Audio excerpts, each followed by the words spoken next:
Ira had no birthright, no bloodline to boast of, no name spoken beyond the damp corridors of the servants' quarters. Her mother, Rosen, was a laundress with cracked hands and a soft hum that carried through steam-filled basins, and her father, Joran, worked the royal stables, waking before the sun to shovel manure and tend the hooves of beasts more finely groomed than any noble's child. She was born in the back room of the east stable, wrapped in an old saddle blanket, her first cries drowned by the wail of the storm lashing against the slate roofs. No priest blessed her. No noble came to bestow silver. Just her mother's tears, her father's callous fingers brushing her forehead, and the scent of wet straw and iron. They named her Ira because the snow fell late that year, thick and stubborn, blanketing the castle walls in silence. It was a name that meant frost in the old tongue, and though Rosen whispered like a charm, her daughter grew up hard against the cold. The palace sat on a rise of stone above the river Lydane, its towers slate-capped and its gates iron-veined, a fortress of gray dignity that kept the world both in and out. Inside, the servants moved like shadows, heads bowed, voices hushed. Ira learned early that survival meant stillness. She walked with her hands tucked behind her back, never asked questions, never lingered near candlelight or laughter. Her eyes, pale as winter, watched everything. The castle was a world divided, above and below, silk and soot, song and silence. The upper halls shimmer with tapestries and chandeliers, the scent of roasted meats and lavender trailing after gowns that rustle like secrets. Below, where the stone walls wept and the fire never reached, the servants labored in a rhythm older than memory. Ira ran between these realms like a ghost child, ferrying clean linens, helping her mother wring water from noblemen's underthings, delivering oats to the kitchens, mucking out stalls before her father even woke. She could find her way blindfolded through the winding halls. She knew which floorboards creaked in the queen's corridor, and which guards would pretend not to see if you carried a tray with trembling hands. By the age of 10, she had stopped expecting anything more. The castle was not cruel, not openly. It simply did not see her.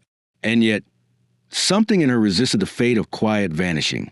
When the others whispered dreams of escape, marriage, merchant's work, anything beyond these walls, Ira held her tongue. Not because she lacked dreams, but because hers were wordless, inarticulate things that clung to her ribs like ivy. It wasn't a crown she longed for, or a gown, or even freedom. It was presence, to be seen, to belong to the world not just as a tool or ghost, but as herself. It was in the stables where that longing first found form. Horses did not care for bloodlines.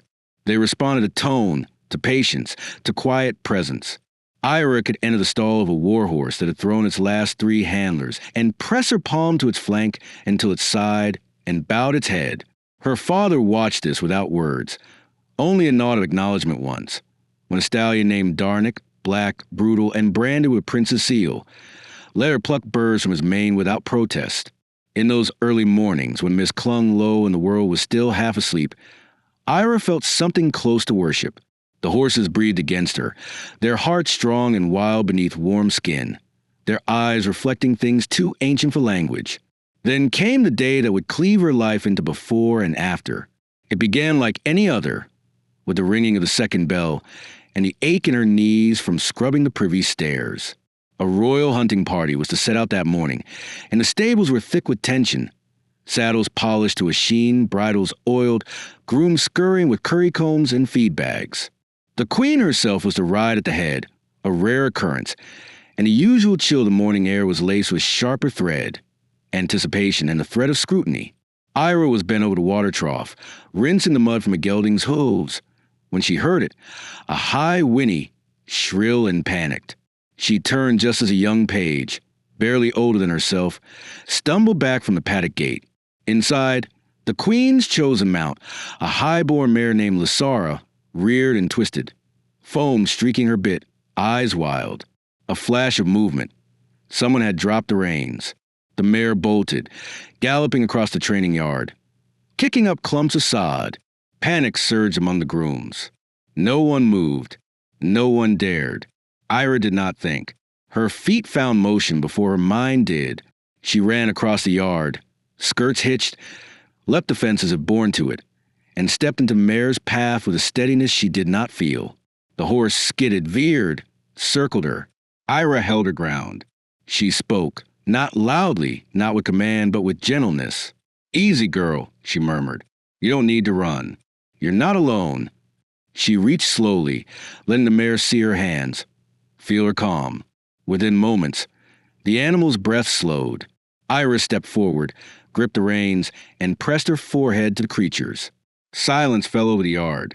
She led the mare back to the handlers, as if she were leading a friend home. When she looked up, she saw them, the nobles already mounted, watching from the hill. Among them, clad in sable and crimson, sat the queen. Queen Maria was not a woman easily read. Her beauty was iron-wrought, elegant and sharp, and her gaze passed through people like glass. She was known to speak little, but when she did, her words struck like bells, clear, measured, impossible to ignore. She nudged her horse forward and descended into the yard, flanked by courtiers in embroidered capes, their expressions unreadable.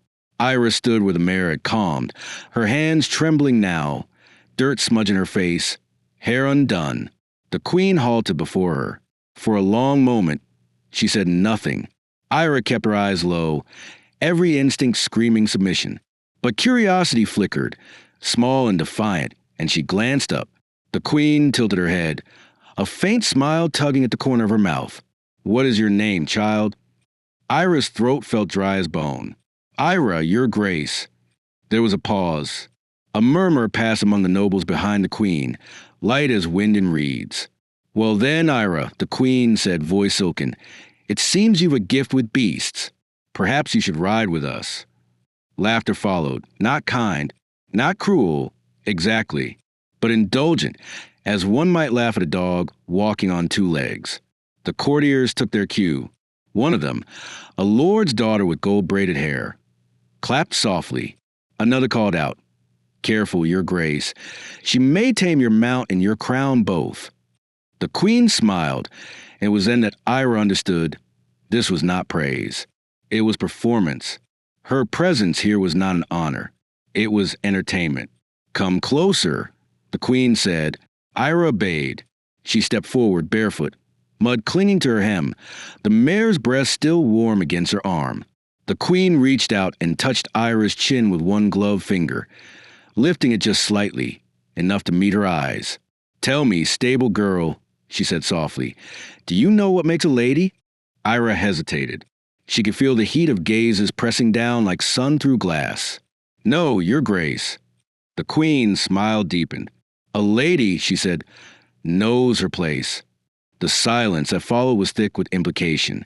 Then, with a casual flick of her reins, the queen turned away. The horses clattered past. The nobles followed. The moment passed like a shadow. Ira stood alone in the yard, the mud drying on her skin, the laughter still echoing. That night, she did not cry. She did not speak. She went to the stables, found the mare, and brushed her until her arms ached. The mare leaned into her, trusting. That meant something. That had to. But even then, at just 10 years old, Ira understood something deeper than humiliation. The queen had not truly seen her, not as a person. She had seen a moment, a novelty, a scene in the court's long pageant of vanity. But Ira had seen the queen, and she had remembered. She would always remember. The years that followed moved slowly, like water dragging over stone, reshaping Ira without noise or notice. After the day in the courtyard when the queen made her into a spectacle, the court's interest in her waned as quickly as it had sparked. She was not dismissed. Such mercy was reserved for those too fortunate to be remembered, but rather absorbed back into the folds of anonymity, returned to the labor and silence from which she had briefly emerged. If anything, she became more invisible than before.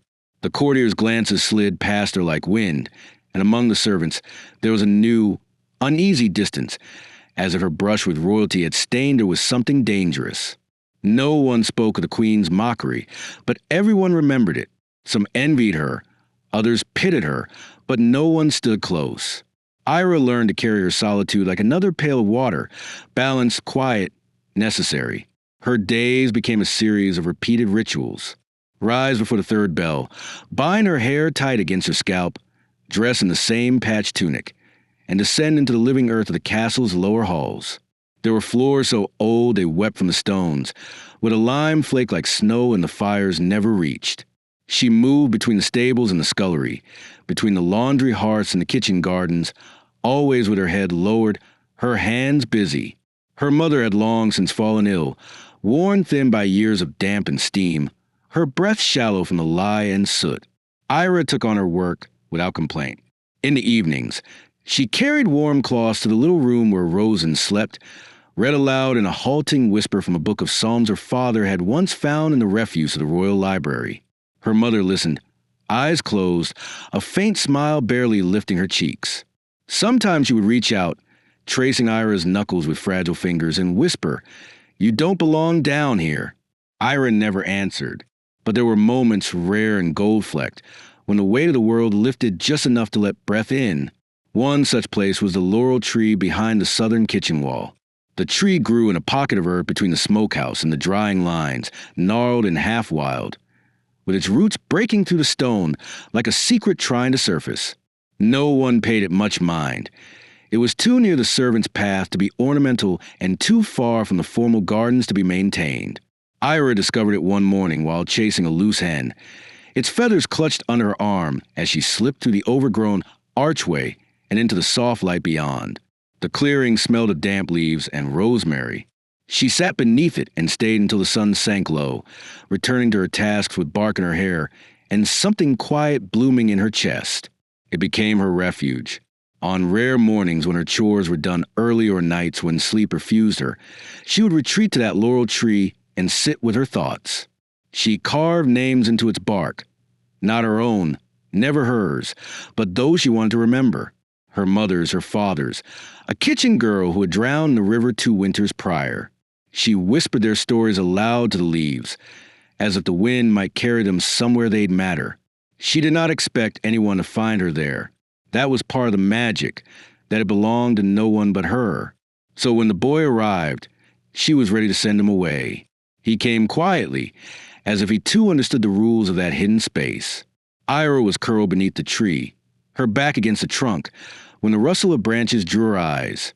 He stood at the edge of the clearing, clothed in a rough gray cloak, a basket of broken herbs slung over one shoulder. He was older than her, perhaps by 2 or 3 years, with hair like tarnished copper and a mouth that looked more used to silence than speech. She did not speak. Neither did he. Instead, he sat down at the edge of the laurel shade, opened his basket, and began to separate the leaves with long, careful fingers. It was not until the 3rd or 4th shared visit that he offered her a name. Ash, he said simply, not looking up. She thought a strange name, or perhaps just a false one. Still it fit him, quiet, gray edge hard to hold. He never asked for hers in return, and she never offered it. Their companionship formed without agreement, a thread of understanding braided between silence and presence. They did not speak often, but when they did, the words carried weight. Ash had a voice like polished stone, deep, worn, smooth, with a strange elegance to it. He told her things that no stable boy would know. Stories of ships on southern seas, the politics of far provinces, a poem once recited by the second queen to her dying daughter. When she asked how he knew these things, he only shrugged. "I've listened to doors," he said, or sometimes. "My tutor was fond of stories." She didn't believe him, not entirely. There was a refinement in him, not just in language but in posture, in the way he looked at her with eyes that didn't flinch from her calluses or the dirt under her nails. But he asked no questions of her, and she returned the favor. One evening, they found a bird near the smokehouse wall. It had fallen from its nest, wing bent at an unnatural angle, chirping weakly into the dusk. Ira crouched beside it, hands already reaching, but Ash knelt and stopped her. "Wait," he said gently. "Let it know we mean no harm." Together, they wrapped it in an old cloth and brought it beneath the laurel tree. Ash showed her how to splint the wing with a sliver of bark and bound it with twine from his satchel. They kept the bird there for days, tucked in a hollow of roots. Ira fed it crushed grain. Ash brought water in a cracked cup. On the morning it flew again. Both of them sat still for a long time, watching the empty space it left behind. That was the first time she looked at him differently. Not as a boy who wandered in from some mysterious place, but as someone she trusted without understanding why. There were moments when she caught him watching her, not with curiosity, but with recognition, as if he saw something in her that had no name. She wanted to ask what he saw. She never did. One morning, she arrived at the laurel tree to find it empty. The bark where they had carved a line for each day the bird survived was untouched. No sign of him. No note. No basket. Nothing. She waited until dusk, then again the next day. After a week, she stopped waiting. The clearing felt smaller without him, like the light no longer filtered through the leaves the same way. She told herself it was better this way. She didn't need him. She'd never needed anyone. But at night, her hand drifted to the carving they'd made together and traced it like a wound.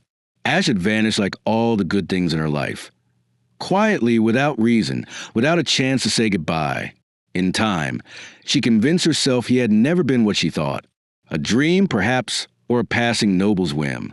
Maybe he had only seen her as a curiosity, like the queen had once done.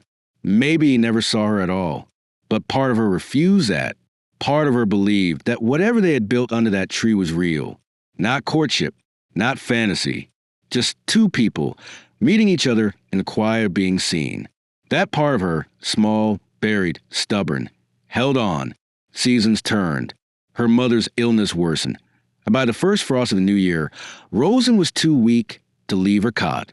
Ira spent every spare moment at her bedside, feeding her spoonfuls of broth, cleaning her with warm cloths, singing the old lullabies in a voice she barely remembered. When the end came, it was gentle. Her mother's breath slowed like a song trailing off, and she died holding Ira's wrist, whispering, "You are more than what they see." Ira buried her in the pauper's field just beyond the castle walls, under a crooked birch tree, and carved her name into the bark with the same knife she used to prune the stable's fruit vines. Afterward, the world narrowed. Her father drank more than he spoke. The stables grew cold. The castle seemed to retreat from her, or perhaps she from it. Still, she worked. Still, she rose. The laurel tree became her altar, her place of memory and promise. Every year, on the day the bird had flown, she returned and sat in silence. She remembered the boy named Ash, the way he had said her name without needing to, the way he had mended a wing without breaking trust. And somewhere deep within her, though she would never say it aloud, she kept waiting. Not for him. Not exactly, but for the moment when someone, anyone, would look at her not with amusement or suspicion, not as a servant or tool, but with the same quiet belief she had once seen in his eyes. The belief that she mattered, that she had a place not because it was given, but because she had made it. Beneath the laurel tree, she swore that she would survive, that she would endure, that she would not vanish. Not yet, not ever. The eve of winter's feast arrived on a wind that stung the skin and turned every breath to mist. In the great hall, where walls of cold stone gave way to firelight and the echo of laughter, the air swelled with preparation. Pine boughs had been hung from the beams, and the scent of roasting meats crept through every corridor like a promise. Ira had known this season before, though it never belonged to her. The feast was not for servants. It was not for those who cleaned the soot from the hearths, or hauled the salt blocks up from the cellar, or rubbed oil into the stiff backs of silver platters. It was for those who wore red velvet and gold thread, who whispered behind goblets and kissed rings for favor. For them, winter was not a hunger to be endured, but a theater to be adorned. Still, the castle stirred with excitement, even below the floors where no music played. Children of the laundresses pressed their ears to the stone above the great hall, hoping to catch the strains of harp and flute. Bakers shaped sugared fruit into miniature crowns and pheasants. In the larder, the older servants took sips from a secret cask of plum wine, sharing stories they would forget by morning. Ira moved among them all, silent as a lantern flame. Her hands were raw from scrubbing copper, her nails broken from hauling buckets of melted snow. No one asked if she wanted to watch the feast. No one offered her a spare roll or a ribbon from the discarded decorations. She was too old to be precious, too quiet to be noticed, and too proud to beg. She spent most of that morning in the falconry, a place she had come to know better than her own bed. The birds were restless with the coming cold, their wings flicking with nervous energy, their eyes sharp and impatient. A falconer had left the mews open in haste, and before Ira could shut it, one of the young birds, virile, a stubborn tiercel with dark feathers and a white collar, took to the air with a cry like defiance. The others gasped, cursed, ran for the master handler. But Ira said nothing. She watched the arc of the falcon's flight disappear into the gray afternoon and quietly followed. The climb was long, steep, and slick with frozen dew. She scaled the outer stairs behind the bell tower, her breath in. Her fingers scraped against the stone as she pulled herself upward. She had no gloves. Her boots were too small, and the heel had split 2 winters ago. But she climbed as though she owed it to something greater than the bird, perhaps to the memory of her mother, or the boy who had vanished, or the girl she had once been in the courtyard when the queen mocked her and turned away. She reached the tower's upper ledge and stepped onto the narrow walkway that ringed the spire. There, against the sky that churned with storm, Vero perched on the frozen curve of a gargoyle's wing, head cocked, feathers ruffled by the wind. Ira moved slowly. She didn't speak. She didn't need to.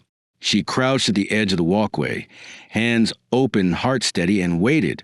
After what felt like an hour, but was likely minutes, the falcon blinked, hissed once, and then stepped toward her. When she cradled him again, felt the tremble of wings under her fingers, something warm unfolded in her chest. A quiet reminder that though she had nothing, she still had this.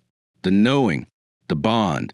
She climbed back down the tower with him tucked against her chest, and when she stepped back into falconry, mud-caked and shaking, the master handler only blinked and said, "Get changed, girl. You're wanted." She was not sure she had heard correctly. "Who wants me?" He gestured vaguely with a cloth. The court, the queen's steward, said to bring the falcon to the feast, and you're to serve the high table wine. By order. That made no sense. There were dozens of cleaner, more presentable girls to choose from, and she had never before been asked to serve inside the great hall, not even on less sacred nights. Suspicion stirred in her, but she had no ground to refuse. She handed over the falcon, removed her outer cloak, and went down to the washing room near the kitchens to clean herself in a basin of half-warm water. Her limbs ached from the climb. Her hands shook as she scrubbed the grime from beneath her fingernails. A scullery maid was sent with a bundle of clothes and a note, but when Ira unwrapped the fabric, she felt the blood drain from her face. It was not a servant's tunic, nor a page's tabard. It was a gown. Not new. Something stitched long ago, its threads worn thin at the elbows, but still a gown. It had been dyed the color of faded pomegranate, and the hem was patched unevenly, as though someone had torn and hastily mended it. Alongside it lay a small mirror and a pot of rouge, a ribbon for her hair. No instructions, just the objects themselves, arranged with cruelty that felt too familiar. Ira dressed without a word.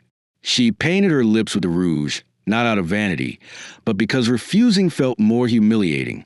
She tied her hair with the ribbon, ignoring how it tangled against her ears. Her reflection in the mirror was a stranger, barefoot, rouged, swaddled in mock elegance. She looked like a doll a child had tried to make royal and abandoned halfway through. Still, she lifted her chin, squared her shoulders, and walked the corridors alone, past the guards who watched her with raised brows and faint smirks, into the roaring heart of the feast. The hall was ablaze with light. Every candle in the castle had been brought forth, their flames flickering in long lines along the tables, casting the nobles in gold and shadow. Platters overflowed with venison and sugared pears, pastries shaped like swans, spiced wine steaming in tall ewers. Musicians played near the dais, their lutes and harps barely heard above the laughter. Every eye turned when she entered, though none with welcome. She felt them staring. Her feet touched the marble bare, each step loud in her ears. She held the wine vessel in both hands, arms trembling slightly under its weight. She moved to the high table, where the queen sat beneath a tapestry of the founding kings, her hair piled high and gleaming like a crown of fire. The queen's expression when she saw Ira was unreadable. She leaned back in her chair, one brow raised, and gestured with a flick of her fingers for Ira to pour. Ira approached. Her hands did not spill a drop. She filled the goblet before the queen and bowed her head. A silence fell, brief but sharp, as if the room itself paused to witness the theater unfolding. Then a nobleman to the queen's left, a man whose name Ira did not know, lifted his goblet and said with a chuckle, "Now that's a wine maiden I'd not forget." A chorus of laughter followed, not raucous, but pointed, measured. A woman down the table added, "Careful, she'll charm your falcon as she did your appetite." Another voice, soft, familiar, murmured, "Perhaps she's the feast itself." It went on, gentle jabs dressed in courtly polish, the kind of laughter that didn't break out, but broke down. Through it all, Iris stood still, eyes lowered, hands clasped. She did not speak. She did not defend herself. But inside her, something hardened, something older than shame, older than pride, a deep root of memory, buried and still alive. Near the end of the table, she caught the sound of a chair being pushed back. Someone stood. She turned her head slightly, enough to see a figure stepping forward from the shadows, tall, cloaked in green, face obscured by the flicker of flame. He held a goblet in one hand, and his eyes, when they met hers, did not laugh. For a moment, she thought she knew him. Something in the line of his shoulders, the stillness of his mouth. But he said nothing, just raised his cup to her in silence, then drank. She turned away, finished her service, and left the hall without being dismissed. No one stopped her. No one followed. Back in the stables, she removed the gown and folded it into a small square. She washed her face in the trough, scrubbing the rouge from her lips until they bled. She sat in the straw beside Viral's cage, heart hollow and humming. She did not cry. She did not rage. She sat with the stillness of someone who had learned that survival was not dignity, but endurance. That night, snow fell again. Not the soft, drifting kind that blanketed fields in quiet, but hard, brittle flurry, the sort that stung the skin and scoured the world clean. Ira lay awake beneath her threadbare blanket, eyes open, watching the cracks in the stone above her. She remembered the warmth of the falcon's feathers, the feel of the wine vessel in her hands, the laughter, the man in green. She thought of the laurel tree, of the bird with the broken wing, of ash in his silence.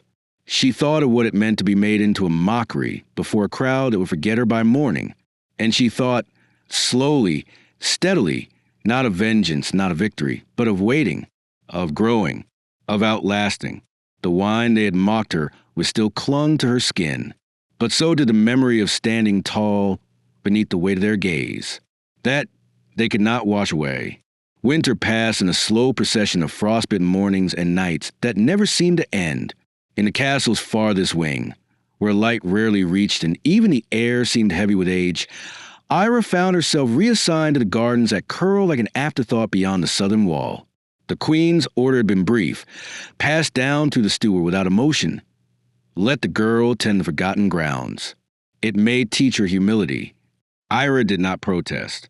She packed her belongings, a wooden comb, a linen shawl, a satchel of dried herbs from the laurel tree, and moved her place of sleep to a chamber once meant for apprentice apothecaries, now abandoned, smelling of mildew and old dust. The stone was damp, and the mattress was straw, but it was quiet, and it was hers. The garden itself was a place of exile, once meant for ornamental beauty. It had long been left to fend for itself. Wild thyme grew in thick, knotted patches near broken columns, where ivy had swallowed the designs carved into stone. The rose bushes had gone to bramble. Moss overtook the pathways, and the old sundial in the center of the courtyard no longer told time. No one came here except birds and the occasional fox. It was not part of the castle tours. There were no gatherings, no music, only silence, layered with a sigh of wind through skeletal branches, and the low hum of the earth waking slowly from frost. Ira began each day before dawn, hands wrapped in linen to ward off the cold, pruning what could be saved and cutting back what could not. She dug new beds where the soil was still dark and forgiving, moved stones by hand, cleared vines from the ancient fountains until water found its voice again. Her fingernails were perpetually lined with dirt, her knees bruised, her back ached. But the work gave her a strange kind of peace, like penance that healed as it hurt. She spoke aloud to plants sometimes, as her mother once had while washing silks, small murmurs, half prayers, as if the living things around her might answer. On the third morning, she carved her mother's name into the bark of an apricot tree near the crumbled garden wall. Not deep, just enough that the letters would stay if the bark grew around them. A week later, she carved her father's beside it. Though he had not yet died, it was not about mourning. It was about remembering. There was no stone to mark their lives, no portrait to hang in a gallery. But in this garden, where things bloomed unseen, she could create her own kind of legacy. Each time she carved a name, she pressed her palm to the trunk afterward, as if to seal it with breath. Time shifted in the garden. She marked the weeks not with bells but with leaves. When the last frost melted from the lavender, when the bees returned to the broken hives near the hedge, when the snowdrops appeared like ghosts between the cracks in the path. Slowly, the land began to answer her care. Daffodils bloomed without prompting. Wild basil unfurled near the base of a collapsed trellis. The wind changed. She changed with it.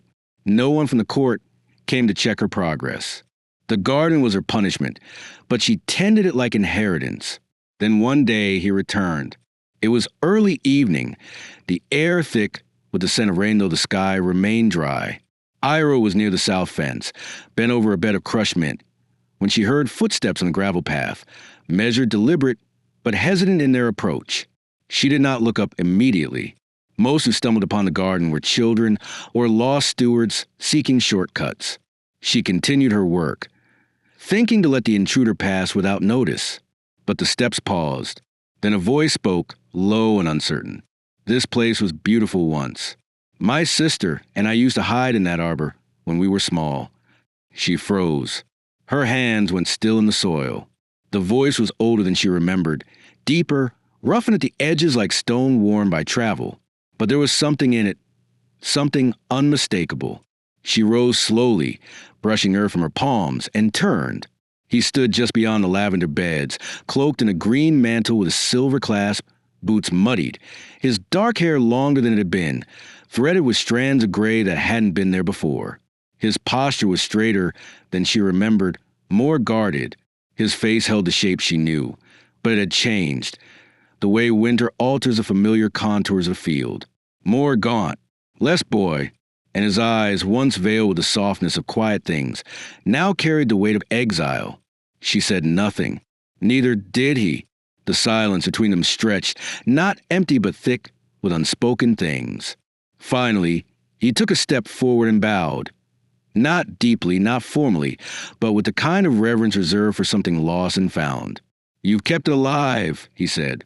"I thought they would have let it die." She watched him carefully, unwilling to trust the comfort of memory. "Most things die here," she replied. "The Queen prefers it that way." His mouth lifted, barely. "She hasn't changed, then." Ira said nothing, but the look in her eyes must have said enough. Ash, if that name still belonged to him, walked slowly into garden, touching the tops of the hedges, pausing beside the apricot tree with the carved names. His fingers hovered over the bark. "Rosen," he said softly, reading her mother's name. She used to sing in the halls. I remember her voice. Ira's breath caught. That detail, so small, so precise, felt like a lock turning in her chest. He looked at her, truly looked. I left without saying goodbye. She nodded once. "You did." I didn't know how to stay. I wasn't allowed to explain. "And now?" she asked, her voice steady. He looked out over the garden, then up at the setting sun. "Now I'm back. My mother called me home to rejoin the court, but I've returned for other reasons too." She waited. "I've seen kingdoms fall," he said quietly. "I've seen nobles beg for bread. I've seen my own name burned in effigy. I've learned what power is and what it isn't." He turned to her then and the shadows softened. "And I remembered the only place I felt like a person was here. With you, beneath the laurel tree." Ira looked away, down at her fingers stained green with mint.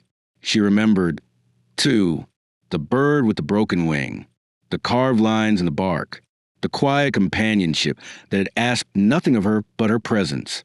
And then the absence that followed, the way he vanished like all things she dared to love. "You don't get to speak like that," she said at last, her voice not harsh but tired. Not after leaving. He nodded. I know. A long silence followed. The wind passed through the broken arches overhead, and a raven cried somewhere far above them. I don't expect forgiveness, he said. I only wanted you to know I'm here, that I didn't forget. She looked at him then, fully. Her face betrayed no emotion, but her voice, when it came, was softer than before. What do you want? He hesitated. To see this place grow. To see you not buried under someone else's silence. To help. Ira laughed, but there was no mirth in it. Help? The Queen's son wants a garden. His eyes held hers. The Queen's son wants to rebuild what she tried to rot. The truth of it hung in the air like dew. She stared at him, searching for the boy who had once sat beneath a tree and taught her how to splint a broken wing. That boy was not gone. He had only gone quiet, buried beneath years and scars and names she did not know how to speak. I don't need saving, she said. I know, he answered. She walked past him then, toward the arbor he had spoken of. She did not ask him to follow, but he did. Together they stood beneath its tangled vines, the light growing thinner around them. The earth smelled of rosemary and rain. Above them, the first stars pricked through the dusk. She reached out and touched the arbor's post, where a small knot in the wood had formed a hollow. It's not beautiful yet, she said. He looked around. Not yet. She turned to him then, not forgiving, not forgetting, but willing, at last, to listen. The pain of the past had not vanished. But in that moment, beneath the arbor, beside a man who had once been a boy named Ash, Ira felt something open. Not trust, not love, but possibility. And that, for the first time in her life, felt like power. The castle, for all its stone and centuries, was not immune to change. It creaked beneath the weight of its own history, brittle with secrets and cracks too old for mortar to mend. But even the oldest walls could not hold back the slow pulse of something beginning. After the prince's return, Ishan, though Ira still thought him sometimes as Ash, though she never said the name aloud, the air around the court shifted, subtly at first, like the turning of wind in high branches. Whispers traveled faster than footmen, and servants began to look twice before speaking. The queen had summoned her son home under the guise of reconciliation, but even the lowest handmaid could see the tension brimming behind the cold civility of their public exchanges. Ishan moved to the palace like a thread being pulled through cloth, quiet, methodical, leaving something stronger in his wake. He came to the garden often, sometimes in daylight, sometimes beneath the dusk, never with guards and never announced. At first, Ira watched him warily, unsure of his purpose, unwilling to be swept into another presence she couldn't trust. But he did not make promises. He did not press for forgiveness. He asked questions about the plants, knelt in the soil beside her, learned the difference between creeping thyme and dead nettle. He trimmed vines, fetched water, built a trellis with his own hands for the honeysuckle that had long struggled against the broken wall. She still kept her distance in word, if not in proximity, but he never pressed her for more than she was willing to give. Their conversations, when they came, were rooted in the ordinary, how the frost might return early this year, which seeds might fare better in the castle, for all its stone and centuries, was not immune to change. It creaked beneath the weight of its own history, brittle with secrets and cracks too old for mortar to mend. But even the oldest walls could not hold back the slow pulse of something beginning. After the prince's return, Ishan, though Ira still thought him sometimes as Ash, though she never said the name aloud, the air around the court shifted, subtly at first, like the turning of wind in high branches. Whispers traveled faster than footmen, and servants began to look twice before speaking. The queen had summoned her son home under the guise of reconciliation, but even the lowest handmaid could see the tension brimming behind the cold civility of their public exchanges. Ishan moved to the palace like a thread being pulled through cloth, quiet, methodical, leaving something stronger in his wake. He came to the garden often, sometimes in daylight, sometimes beneath the dusk, never with guards and never announced. At first, Ira watched him warily, unsure of his purpose, unwilling to be swept into another presence she couldn't trust. But he did not make promises. He did not press for forgiveness. He asked questions about the plants, knelt in the soil beside her, learned the difference between creeping thyme and dead nettle. He trimmed vines, fetched water, built a trellis with his own hands for the honeysuckle that had long struggled against the broken wall. She still kept her distance in word, if not in proximity, but he never pressed her for more than she was willing to give. Their conversations, when they came, were rooted in the ordinary, how the frost might return early this year, which seeds might fare better in the north bed, whether the plum tree would survive the rot spreading at its base. But layered beneath those exchanges was a quiet intimacy, a sense that every word bore a second meaning, that trust was being built not through declarations, but through repetition. He listened, not as a noble passing time, but as a man relearning the language of quiet things. And slowly, Ira began to offer pieces of herself. Not stories, not the raw ache of her past, but small glimpses. A joke about the crows stealing from her baskets. A memory of her mother pressing wild mint into her palm as a child. A moment of shared silence when the sun fell just so over the garden wall and turned the moss gold. One afternoon, as they pruned the twisted branches near the south archway, Ishan straightened and looked out over the grounds. His eyes narrowed in thought. "They think the castle is invulnerable," he said, almost to himself. "But it's held together by habit and fear. That's all." Ira did not reply, but he turned to her then, and his gaze was steady. "You've lived within it longer than most. You've seen what the queen keeps hidden. What do you know that others do not?" She hesitated, wiping dirt from her hands, then answered with careful slowness, "That people survive in the cracks. That the ones she's crushed still breathe.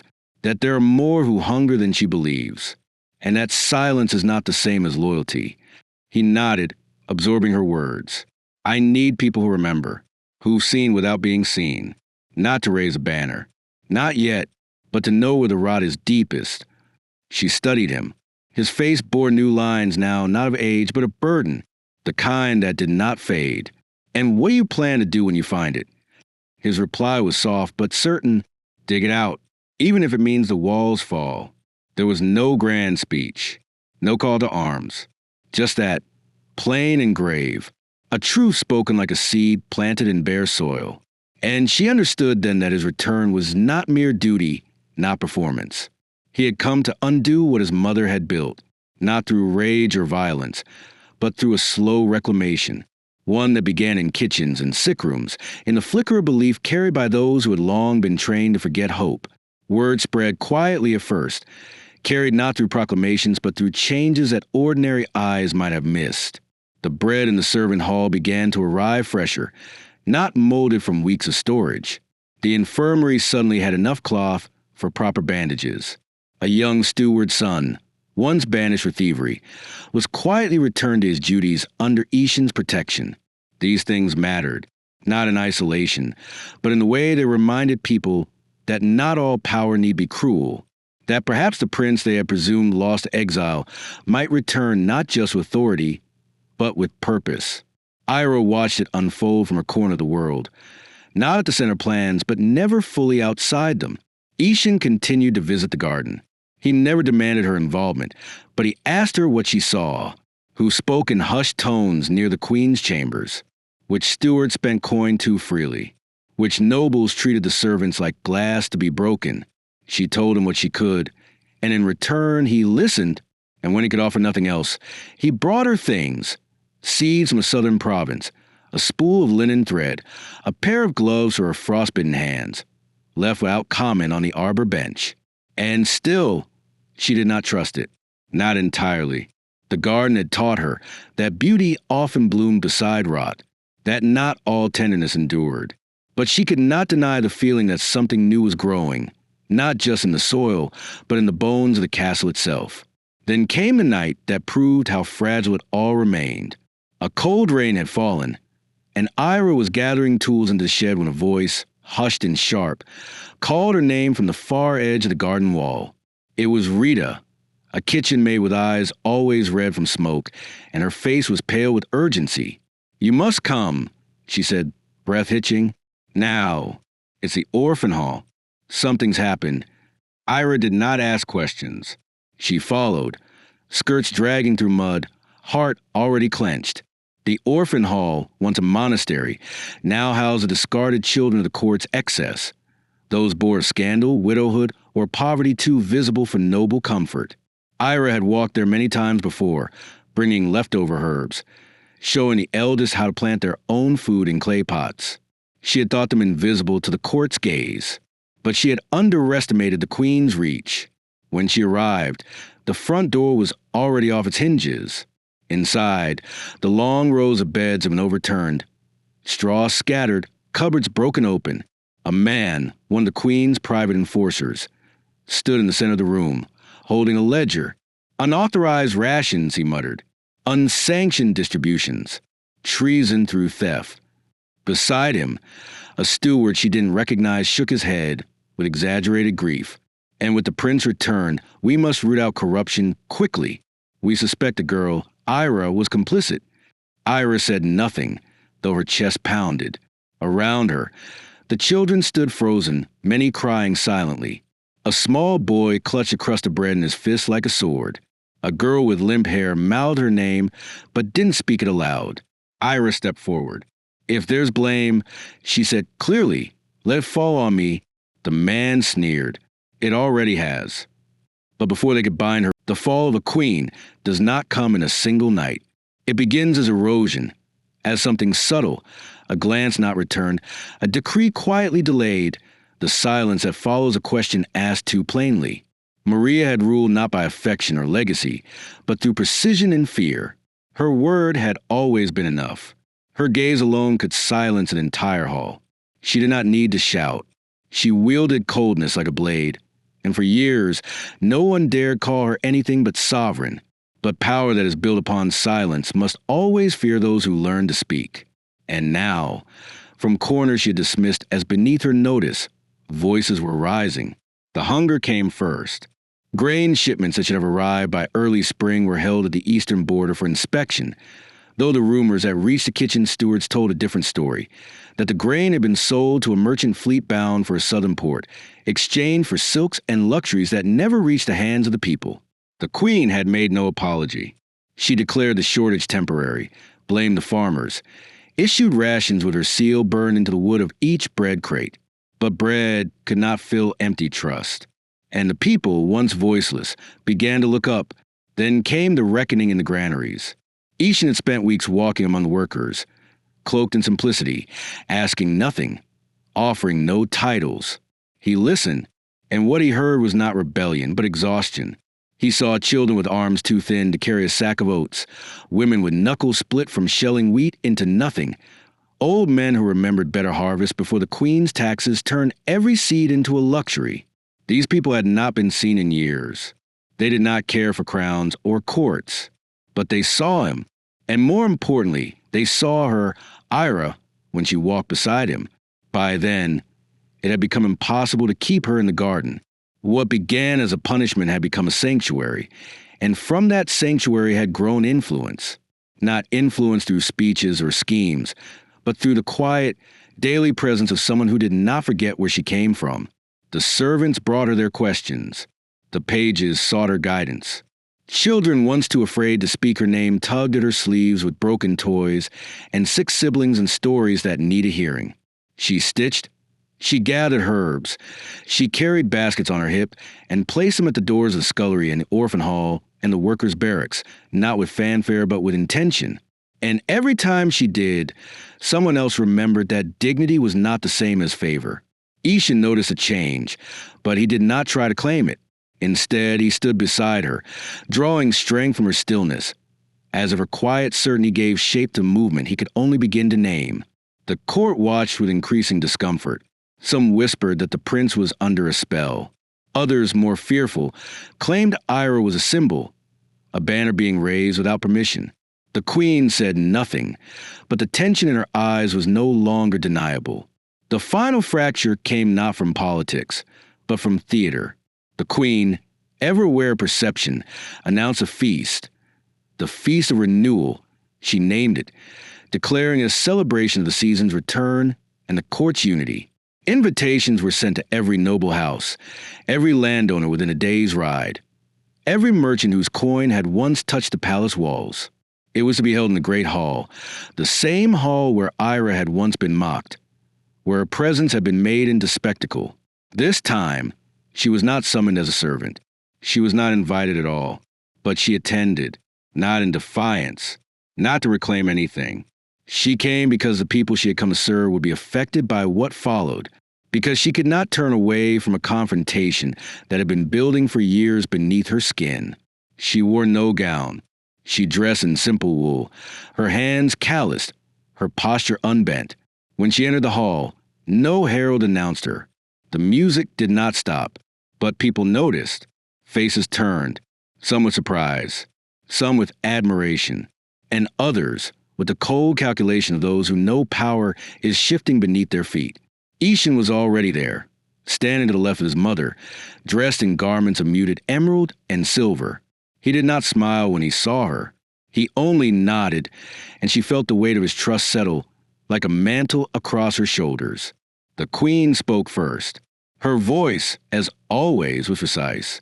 "This night," she declared, "we honor what endures. The crown, the law, the lineage that built these halls and shall protect them for generations to come." Her eyes swept the crowd, rested briefly on Ira, then moved past her as if she were no more than dust on the floor. Ishan stepped forward before the applause could rise. "There is a tradition here," he said, "older than titles. A custom of offering bread to the gods in gratitude for the harvest. Tonight I offer this."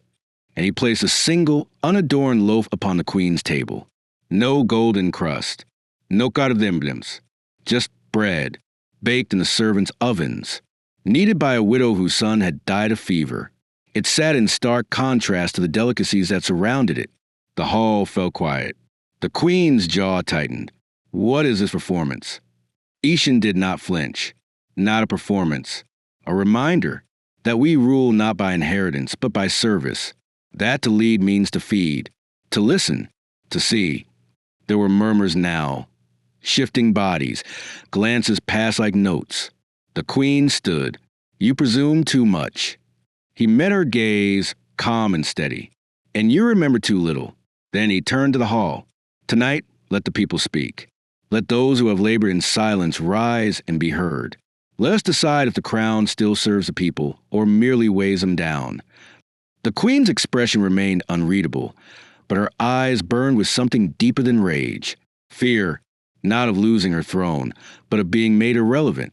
In the days that followed, everything moved quickly. Nobles who had once spoken only behind closed doors began to voice support for reform. Stewards came forward with ledgers showing the queen's siphoning of funds. Letters arrived from border towns bearing the seal of families long believed loyal to her name, now pledging fealty to her son. There was no coup, no battle, only withdrawal. One by one, the pillars of her reign were removed. The queen was not stripped of her title. That would have made her a martyr.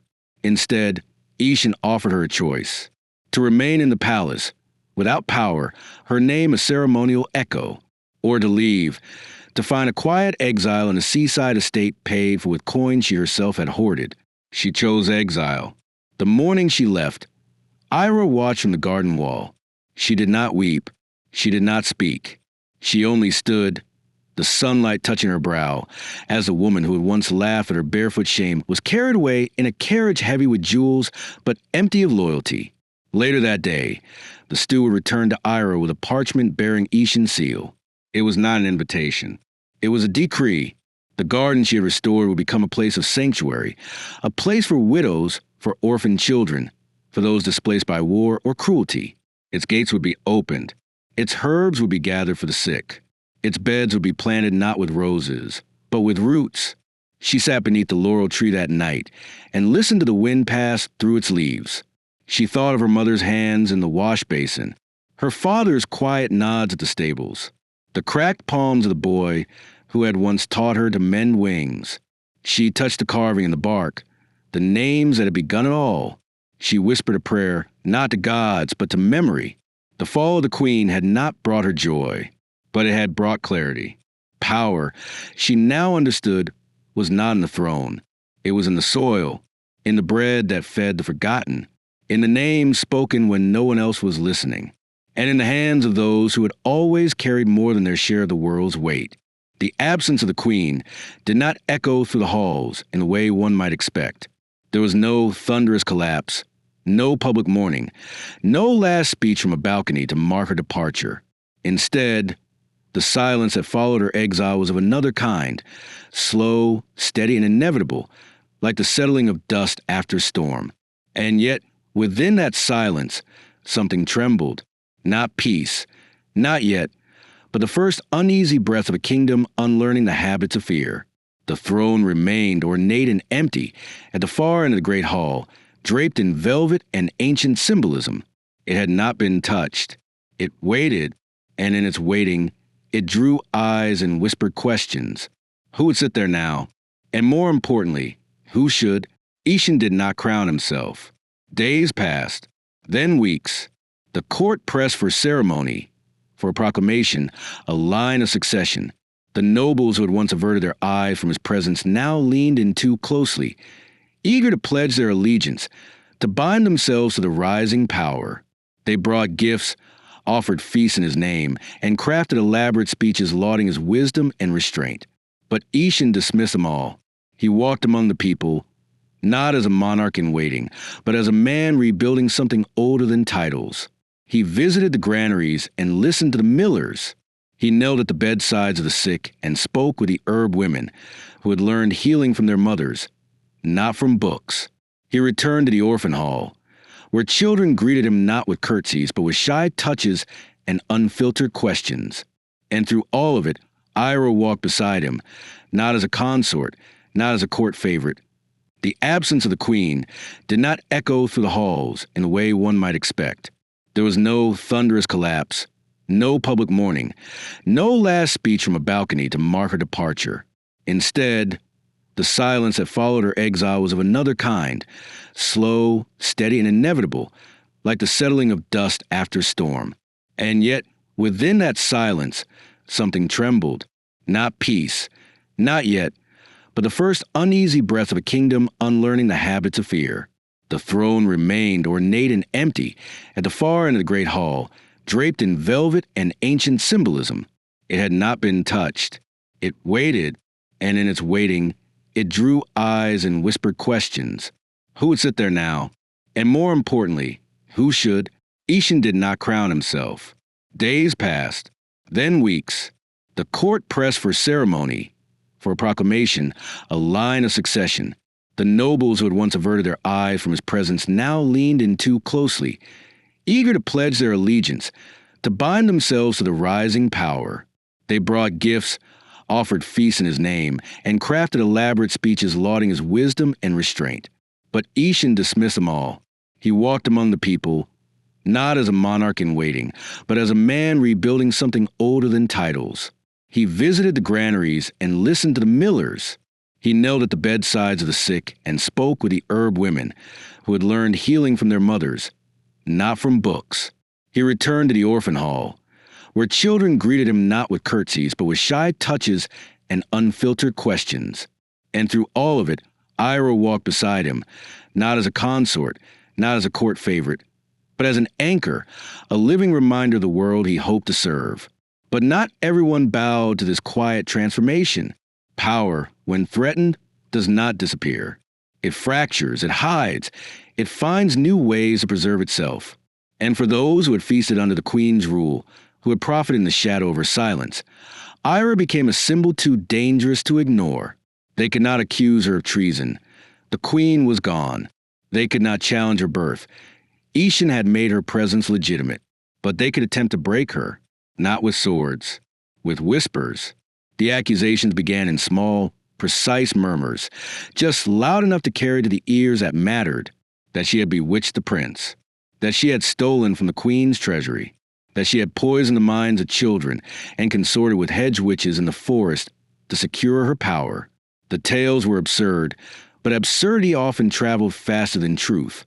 Soon, papers were circulated in the market squares, printed with ink too fine for peasant hands, bearing her likeness in crude strokes and calling her names too old and too cruel to dismiss. Witch, usurper, servant turned thief. There were whispers of exile, of trial. Ishan summoned the council to speak against the rumors. He demanded names, sources, evidence. But the accusations were faceless, slippery as smoke. He swore no action would be taken, that he would protect her. But the tide of fear had already turned. One night, long after the corridors had emptied and the castle lay in a hush of sleeping walls, Ira stood in the queen's old chamber. It had not been stripped. The bed still bore its crimson sheets, the fireplace framed with golden lions, the walls adorned with portraits of women who had ruled by blood and blade. She had come here not by order, but by instinct, as if standing in that place might allow her to understand a ghost that haunted her legacy. She did not sit. She did not touch the silk. She simply looked, and then the door creaked open. Ishan entered, his eyes shadowed with sleeplessness, the weight of weeks dragging at his shoulders. He said nothing at first. He moved to the opposite side of the room and looked out the window where the moon carved a pale path across the lake beyond the walls. "They want blood," he said softly. "Not justice, just a body to blame. And they've chosen you." She did not answer. "I could stop it," he continued. "Name it treason to speak against you. Silence the pamphlets. Burn the papers. But you won't," she said. He turned. "Because I don't want to become her." She nodded slowly, then let them speak. "No," he said, and his voice held a fierceness she rarely heard. "Let me speak." The next day, he summoned the court. Every noble who had ever dared whisper her name in malice. Every merchant who had profited from silence. Every scholar who had stood behind parchment and let lies fester. And he told them the truth. He told them of the orphan hall, and how she had fed children when the court turned its face. He told them of the granaries, and how she had reported the embezzlement they ignored. He spoke of the bread placed before the throne, and how it had been shaped by her hands. He told them she had never once asked for power, never once worn a crown, and yet had done more to serve the people than all the courtiers combined. When he was done, he turned to her and placed a royal signet ring in her palm. Gasps rippled through the hall like thunder, not because of the gesture itself, but because of what it meant. The prince had made his allegiance public, not to a lover, not to a servant, but to a woman who had, by every tradition, no right to stand where she stood. He said only one sentence. "You mocked her as a girl. You will kneel before her as a woman of truth." And then he left. There was no applause, no ceremony, just silence. And in that silence, the court began to fracture. Not all at once, not loudly, but something fundamental shifted. Those who had once leaned on tradition began to wonder what tradition was worth if it produced only rot. The absence of the queen did not echo through the halls in the way one might expect. There was no thunderous collapse, no public mourning, no last speech from a balcony to mark her departure. Instead, the silence that followed her exile was of another kind, slow, steady, and inevitable, like the settling of dust after a storm. And yet, within that silence, something trembled. Not peace, not yet, but the first uneasy breath of a kingdom unlearning the habit to fear. The throne remained ornate and empty at the far end of the great hall, draped in velvet and ancient symbolism. It had not been touched.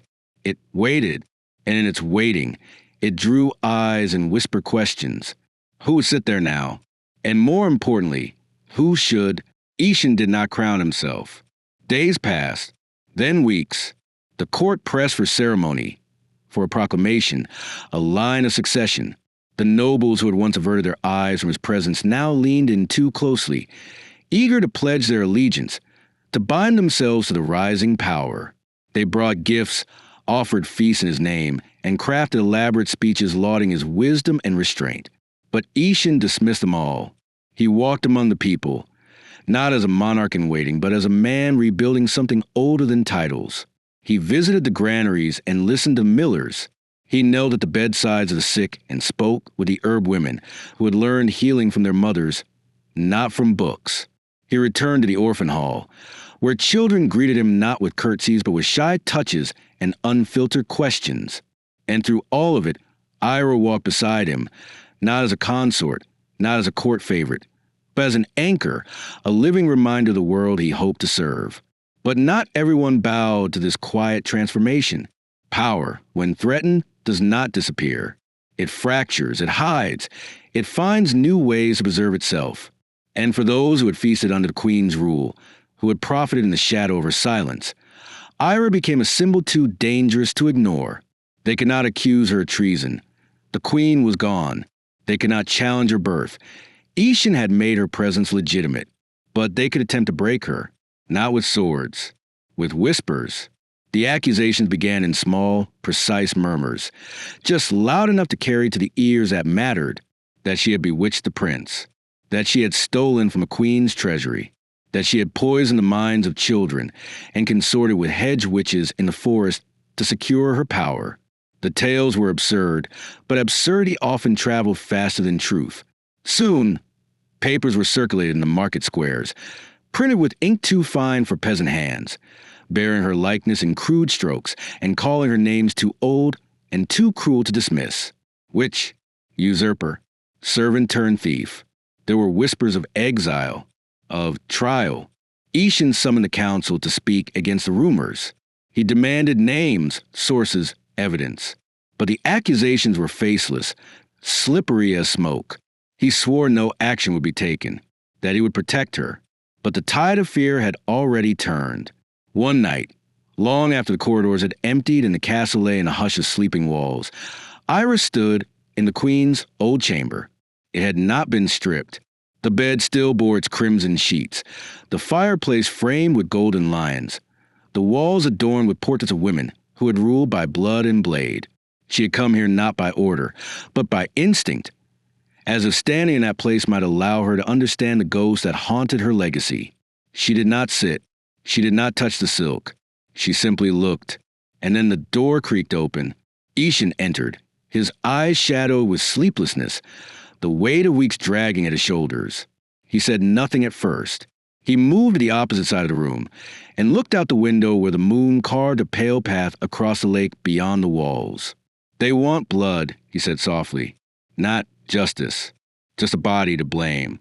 And they've chosen you." She did not answer. "I could stop it," he continued. "Name a treason to speak against you. Silence the pamphlets. Burn the papers. But you won't," she said. He turned. "Because I don't want to become her." She nodded, slowly, then let them speak. "No," he said, and his voice held a fierceness she rarely heard. "Let me speak." The next day, he summoned the court. Every noble who had ever dared whisper her name in malice. Every merchant who had profited from silence. Every scholar who had stood behind parchment and let lies fester.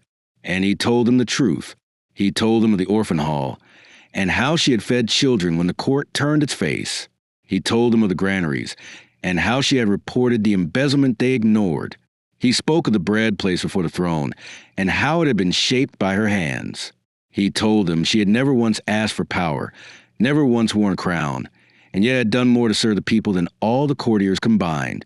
When he was done, he turned to her and placed the royal signet ring in her palm. Gasps rippled to the hall like thunder, not because of the gesture itself, but because of what it meant. The prince had made his allegiance public, not to a lover, not to a servant, but to a woman who had, by every tradition, no right to stand where she stood. He said only one sentence. "You mocked her as a girl. You will kneel before her as a woman of truth." And then he left. There was no applause, no ceremony, just silence. And in that silence, the court began to fracture. Not all at once, not loudly, but something fundamental shifted. Those who had once leaned on tradition began to wonder what tradition was worth if it produced only rot. Those who had doubted her now saw not a girl pretending at nobility, but a woman who had walked through fire and stood unburned. And those who had once whispered in darkness found themselves choking on their own irrelevance. But Ira did not gloat. She did not celebrate. She returned to the garden. The ring he had given her she did not wear. She placed it on the arbor, beside the hollow where the bird with a mended wing had once rested. She did not need its weight to know her worth. She moved among the herbs and the rows of seedlings, tending the soil with hands no longer bound by shame. Children came to her there, some with scraped knees, others with questions about why the queen had left and whether they would now have a bow to someone new. She told them the truth, in pieces they could hold. That power was not in crowns. That rule meant service. That silence was never safety, only delay. In the evenings, Ishan came to her, not in royal garb, but in linen sleeves rolled to the elbow. He brought bread sometimes, or news of new councils forming. Servants invited to speak in the hall. Merchants offering grain at fair cost. Farmers writing petitions in their own names for the first time in years. They sat beneath the laurel tree, and he did not call her queen. He called her by her name. She still did not trust the permanence of it. Life had taught her better, but she trusted him. And when the new banners were drawn, not with her face, but with a symbol of the garden, an open palm, offering a seed, she allowed herself a breath. Not triumph, not peace, but something close, because the last mockery had passed. And what stood in its place was not vengeance. It was truth, rooted deep, blooming without permission. The years that followed were not free of hardship nor untouched by loss, but they were quiet in a way that felt earned. The crown remained as it always had, heavy with expectation and history, resting not just upon Ishan's head, but within the choices he and Ira made every day. Yet something had shifted, irreversibly and without spectacle. The palace did not transform overnight. Its stones did not glow with new purpose. Its halls did not forget the silences and secrets they once kept. But the people within those walls moved differently now, with less fear and more intent. Doors that had once been locked against the poor were unbolted. Rooms once reserved for indulgence were filled with use. The throne room became not a place of judgment, but a space of listening. And above all, Ira, who still refused to wear gold and whose name had never been written into a noble ledger, moved through it all as something steady and living, not as queen, but as the kingdom's quiet breath. She never took on titles. She never permitted them to call her majesty or lady or high anything. She preferred Ira, and those who spoke to her with sincerity found that name more than sufficient. She took residence not in the royal chambers, which remained largely unused, but in the southern wing, closest to kitchens and stables, where the windows opened onto the garden she had rebuilt with her own hands.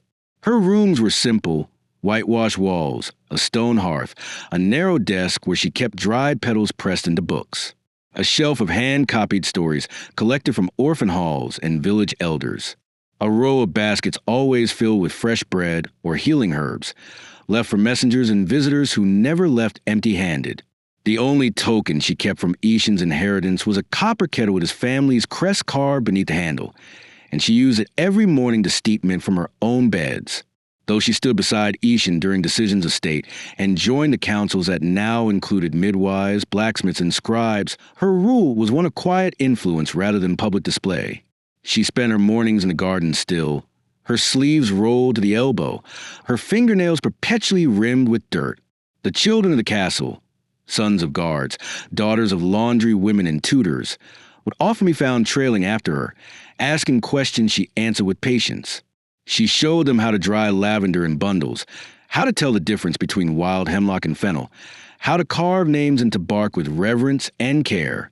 She taught them how to listen to wind through leaves, how to be still long enough to let a bird land near their fingers, how to be gentle even when the world was not. She visited the orphan halls weekly, never with guards, never with notice. She sat with the older children as they read aloud from cracked books, helped the younger ones stitch thread through patches, and learned their names, not just the ones they were given, but the ones they chose for themselves. She remembered every face, every story, every scar they carried in their speech or silence. And when one of them fell ill, she did not send a healer. She went herself, carrying bundles of dried chamomile and a basin of warm water, staying through the night until the fever broke or the light dimmed. The legacy she built was not one of wealth or conquest, but of presence. When floods came to the southern province, she rode out not on a royal steed, but in a cart loaded with sandbags and blankets, her cloak soaked through with rain, her arms blistered from lifting beams. When a fire consumed part of the northern fields, she slept in the ash-streaked barn beside those who had lost their homes, sharing bread in silence. She did not speak from balconies. She spoke from the earth, from kneeling beside the wounded, from planting something that would bloom long after she was gone. Ishin watched her with a reverence he never named aloud, but which filled every glance he gave her.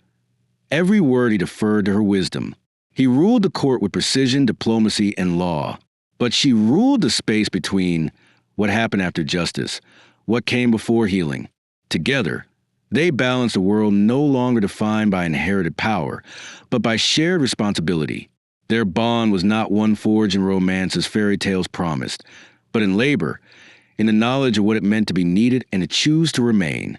Though they lived side by side, they did not marry, not from hesitation, but from conviction. They shared everything, counsel, bread, grief, but they did not bind it in ceremony. When questioned, Ishin would only say, "We are not bound by tradition, but by trust." And when Ira was asked why, she would answer, "Because I'm already his home and he is mine." What vow could make that more true? The court adjusted in time. Those who had once clutched their lineage like armor learned to see strength in simplicity. Noble daughters requested time in the gardens. Sons of lords trained not only with swords, but also with shovels and satchels of seeds. And for every diplomat who came seeking gold or trade, there was another who left with a small packet of dried herbs wrapped in linen, with instructions handwritten by Ira herself. Asterisk for grief, steep in silence. For hope, drink at dawn, asterisk. Years passed. Seasons folded into one another like pages in a well-worn book. Some years brought lean harvests. Others brought weddings in the courtyards, births in the servants' quarters. New councils formed from tradesmen and riverfolk. The castle ceased to be a monument to conquest and became something else, a place where memory and future coexisted, where walls no longer echoed only with orders, but with lullabies and laughter, with arguments and forgiveness. Ira's presence became so constant, so deeply woven into the life of the realm, that people forgot she had once been mocked, once scrubbed floors, once carried bread barefoot into a hall that had scorned her. She kept one object on her windowsill always, a chipped soap dish, its porcelain faded and cracked, the last thing her mother had touched before illness took her. She would clean it every week, never letting dust gather in its curve, and on festival days, she filled it with water and rosemary, letting the scent rise into the room like a prayer. She did not speak of her mother often, but in that act, she remembered, and that memory shaped her choices more than any law or title ever could. In the heart of the garden, beneath the same laurel tree where she had once sat with a boy who taught her how to mend wings, a stone bench had been carved. Not grand, not gilded, just a curved seat, engraved with the names of those who had shaped the garden before her. Her mother, her father, children she had lost, voices she carried in her silence. Visitors often sat there without knowing the full weight of the names beneath them, but Ira did. She sat there often at dawn, with a shawl over her shoulders and a cup of tea cooling beside her. She would watch the first light touch the apricot tree and listen for the birds that returned each year, nesting in the corners of the arbor and the nooks of the outer walls. She aged gently. Time softened the edges of her voice, but did not dull its certainty.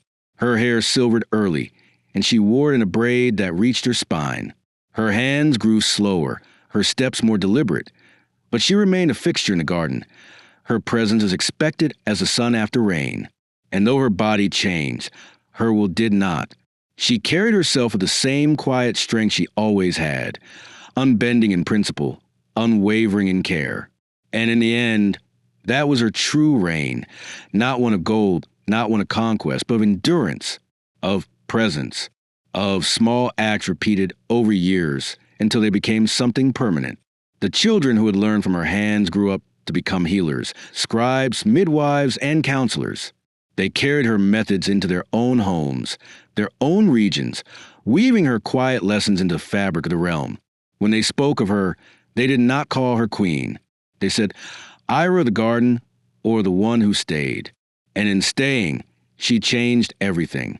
The season was late spring when the girl first came to the garden. She was small, no older than 8 or 9, with hair the color of wet earth and a gaze far older than her age should have allowed. Her sandals were worn to the sole, and she carried a single book pressed against her chest, its spine cracked and repaired with twine. Ira saw her from a distance, seated beneath the apricot tree with legs folded, her thumb tucked in the crease of a page as though she had paused mid-thought rather than mid-sentence. The girl did not fidget. She did not chase bees or pluck petals like the others. She sat still, not in fear but in attention, as though waiting for the garden to speak to her. Ira approached with the careful pace of one who had long since learned to honor quiet. Her joints were stiff that morning, and the path from her chambers to the garden had taken longer than it once did. But she had come, as she always did, because the garden was still the heart of everything. Her rhythm, her ritual, her memory. The girl looked up as she neared but did not rise, only moved her book aside and folded her hands into her lap, like a student before a lesson. "You've been here every morning this week," Ira said softly, her voice worn smooth with age and use, like river stone. The girl nodded, solemn. "It's quiet here." And the other children laughed too loud. "They don't notice the plants the way I do." Ira lowered herself onto the bench beside her, easing down with care. "And what have you noticed?"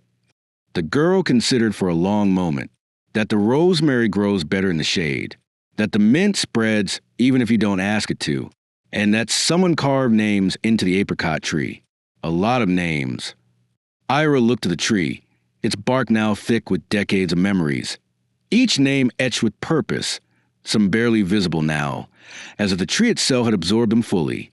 "Yes," she said, "names of those who were loved, or lost, or both." The girl was silent for a while, her fingers tracing the frayed edge of her book. Then, without looking up, she asked, "Is it true, what they say about you?" Ira turned to her slowly. "What do they say?"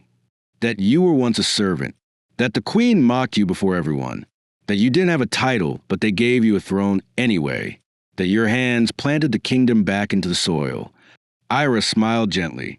"They say too much, and not enough." The girl looked up then, her eyes wide with something like reverence. "But it's true." Ira let out a long breath, one that held years within it, memories and grief and the kind of quiet joy that only age allows. "It is true that I was mocked, and that I served, and that I tended to things others wanted to forget, but there was no giving of the throne. I never took one. I simply refused to let it be more powerful than the people who lived beneath it." The girl blinked. "But how did you not run away when they laughed at you?" Ira looked past her, to the garden gate, to the laurel tree beyond it that had grown taller than the wall now, its shadow stretching further each year. "Because I knew," she said slowly, "that if I ran, they would write the ending for me, and I had not finished telling the story of who I was becoming." They sat in silence again. The garden swelled around them, bees threading through lavender, the sound of children's laughter in the distance, a bird crying once, sharply, from the trellis. The girl looked down at her book, opened it, then hesitated. "Would you read to me?" she asked. "Just for a little?" Ira took the book gently, her hands still strong in their tenderness. The pages were well worn, the ink faded, but the words remained. She began to read, her voice steady and low, wrapping the story around them like a shawl. It was not a tale of kings or magic, but of a woman who mended things. A broken roof, a cracked bowl, a child's lost courage. The girl leaned against her as she read, her breath slowing, her body warm and still. When the story ended, Ira closed the book and rested it in the girl's lap. The sun had risen higher. A wind passed through the garden, stirring the leaves with the sound of waves. "Why do you still come here?" the girl asked suddenly. "You could live in the tallest room, wear jewels, ride horses, but you're always in the garden."